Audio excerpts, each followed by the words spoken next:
बिस्मिल्लाहिर्रहमानिर्रहीम। अस्सलाम वालेकुम भाइयों, ये हमारे दोस्त हैं राणा मौज़म साहब, जो माशाल्लाह शायरी बहुत अच्छी करते हैं।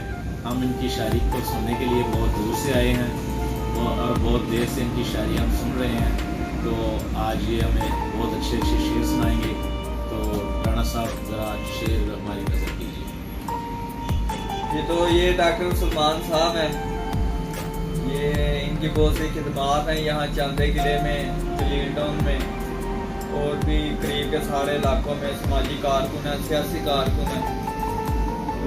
तो इन्होंने शेर की फरमाइश की है, इनकी नज़र शेर है।